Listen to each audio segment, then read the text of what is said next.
The Game of Life and How to Play It by Florence Scovel Shinn. Chapter 9, Perfect Self-Expression, or The Divine Design. No wind can drive my bark astray, nor change the tide of destiny. There is for each man perfect self-expression. There is a place which he is to fill, and no one else can fill, something which he is to do, which no one else can do. It is his destiny. This achievement is held, a perfect idea in divine mind, awaiting man's recognition. As the imaging faculty is the creative faculty, it is necessary for man to see the idea before it can manifest. So man's highest demand is for the divine design of his life. He may not have the faintest conception of what it is, for there is possibly some marvelous talent hidden deep within him. His demand should be, Infinite Spirit, open the way for the divine design of my life to manifest. Let the genius within me now be released. Let me see clearly the perfect plan. The perfect plan includes health, wealth, love, and perfect self-expression. This is the square of life, which brings perfect happiness. When one has made this demand, he may find great changes taking place in his life, for nearly every man has wandered far from the divine design. I know in one woman's case, it was as though a cyclone had struck her affairs, but readjustments came quickly, and new and wonderful conditions took the place of old ones. Perfect self-expression will never be labor, but of such absorbing interest that it will seem almost like play. The student knows also, as man comes into the world financed by God, the supply needed for his perfect self-expression will be at hand. Many a genius has struggled for years with the problem of supply, when his spoken word and faith would have released quickly the necessary funds. For example, after the class one day, a man came to me and handed me a cent. He said, I have just 7 cents in the world, and I'm going to give you 1, for I have faith in the power of your spoken word. I want you to speak the word for my perfect self-expression and prosperity. I spoke the word and did not see him again until a year later. He came in one day, successful and happy, with a roll of yellow bills in a pocket. He said, immediately after you spoke the word, I had a position offered me in a distant city, and am now demonstrating health, happiness, and supply. A woman's self-expression may be in becoming a perfect wife, a perfect mother, a perfect homemaker, and not necessarily in having a public career. Demand definite leads, and the way will be made easy and successful. One should not visualize or force a mental picture. When he demands the divine design to come into his conscious mind, he will receive flashes of inspiration and begin to see himself making some great accomplishment. This is the picture or idea he must hold without wavering. The thing man seeks is seeking him. The telephone was seeking Bell. Parents should never force careers and professions upon their children. With a knowledge of spiritual truth, the divine plan could be spoken for early in childhood or prenatally. A prenatal treatment should be, let the God in this child have perfect self-expression. Let the divine design of his mind, body, and affairs be made manifest throughout his life, throughout eternity. God's will be done, not man's. God's pattern, not man's pattern, is the command we find running through all the scriptures, and the Bible is a book dealing with the science of the mind. It is a book telling man how to release his soul or subconscious mind from bondage. The battles described are pictures of man waging war against mortal thoughts. A man's foes shall be they of his own household. Every man is Jehoshaphat, and every man is David, who slays Goliath, mortal thinking, with the little white stone, faith. So man must be careful that he is not the wicked and slothful servant who buried his talent. There is a terrible penalty to be paid for not using one's ability. Often, fear stands between man and his perfect self-expression. Stage fright has hampered many a genius. This may be overcome by the spoken word or treatment. The individual then loses all self-consciousness and feels simply that he is a channel for infinite intelligence to express itself through. He is under direct inspiration, fearless and confident, for he feels that it is the Father within who does the work. A young boy came often to my class with his mother. He asked me to speak the word for his coming examinations at school. I told him to make the statement, "I am one with infinite intelligence. I know everything I should know on this subject." He had an excellent knowledge of history, but was not sure of his arithmetic. I saw him afterwards, and he said, "I spoke the word for my arithmetic and passed with the highest honors, but I thought I could depend upon myself for history and got a very poor mark." Man often receives a setback when he is too sure of himself, which means he is trusting to his personality and not the Father within. Another of my students gave me an example of this.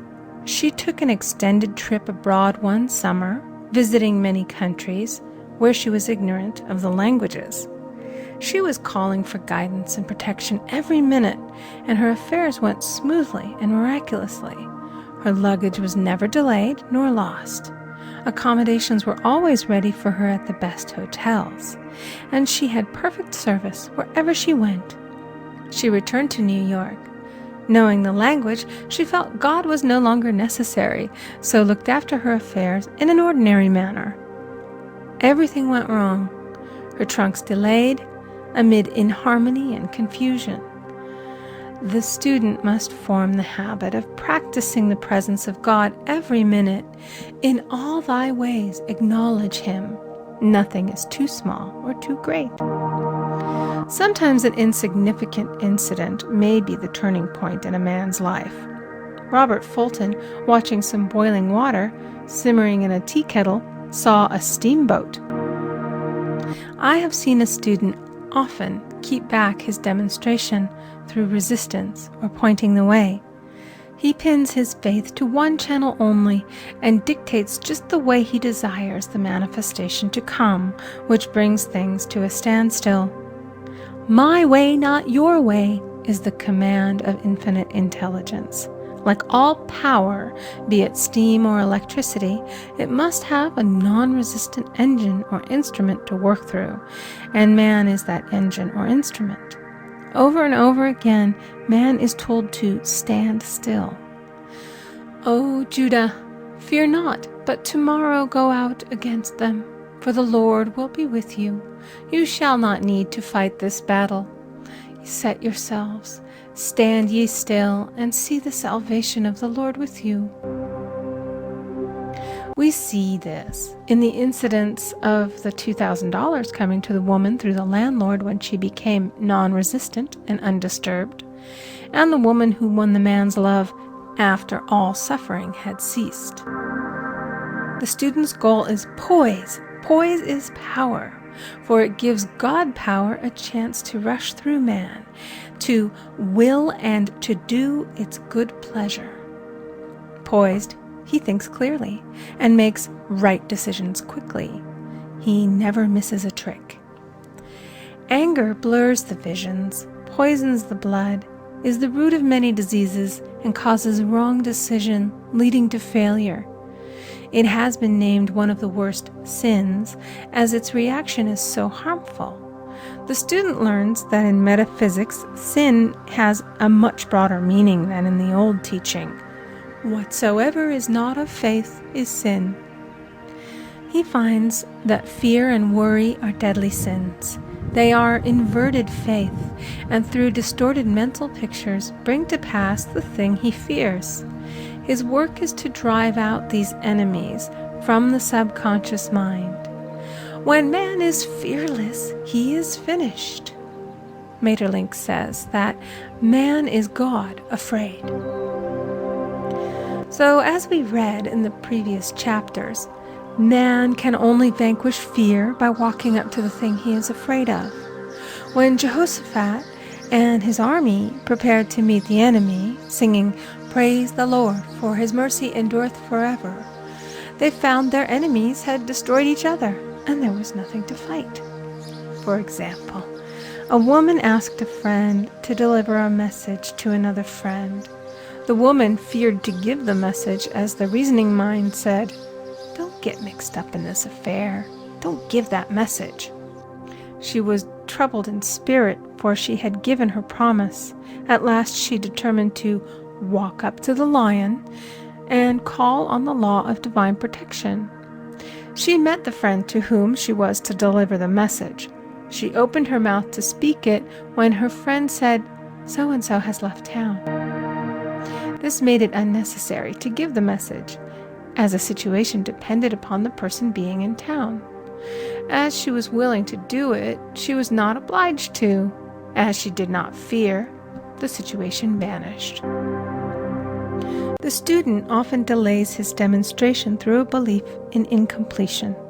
He should make this statement: "In divine mind, there is only completion. Therefore, my demonstration is completed.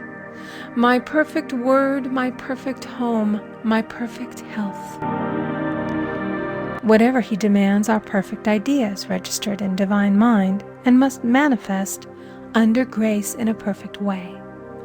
He gives thanks he has already received on the invisible and makes active preparation for receiving on the visible.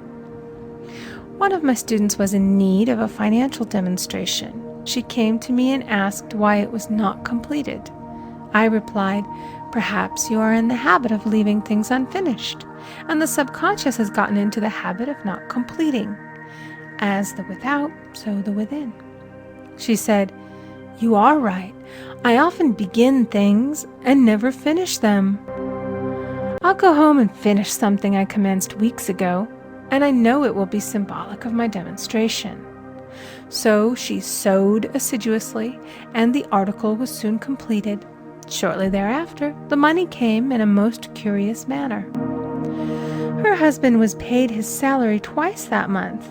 He told the people of their mistake, and they sent word to keep it. When man asks, believing, he must receive, for God creates his own channels. I have been sometimes asked, suppose one has several talents. How is he to know which one to choose?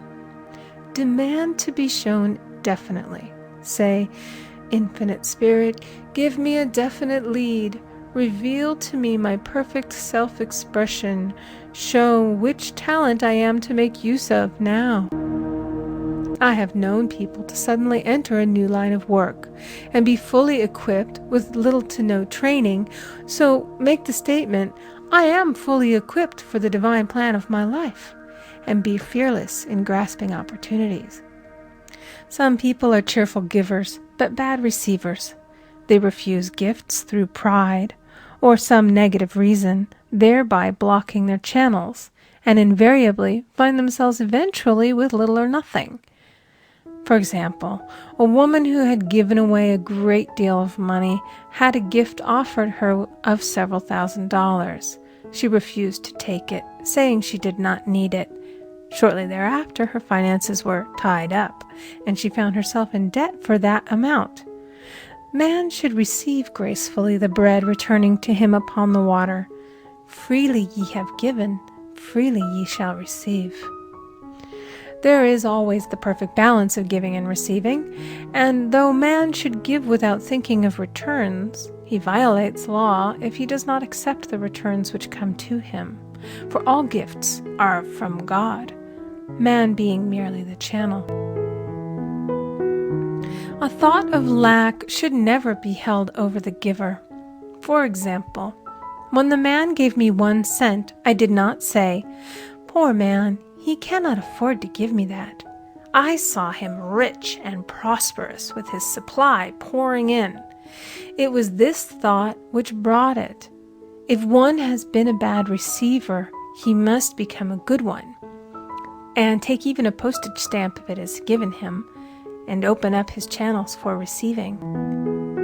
The Lord loveth a cheerful receiver, as well as a cheerful giver.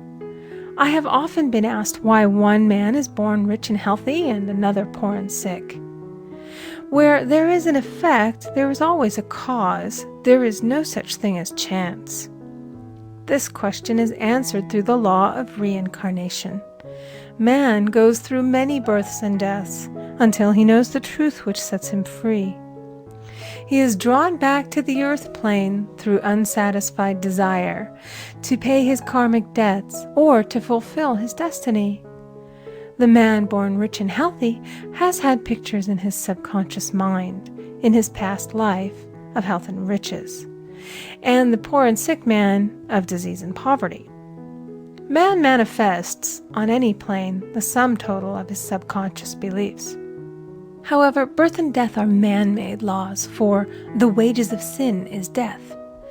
The Adamic fall in consciousness through the belief in two powers. The real man, spiritual man, is birthless and deathless. He was never born and has never died. As he was in the beginning, he is now and shall ever be. So through the truth, man is set free from the law of karma, sin, and death, and manifests the man made in his image and likeness. Man's freedom comes through fulfilling his destiny, bringing into manifestation the divine design of his life. His Lord will say unto him, "Well done, thou good and faithful servant. Thou hast been faithful over a few things. I will make thee ruler over many things," death itself.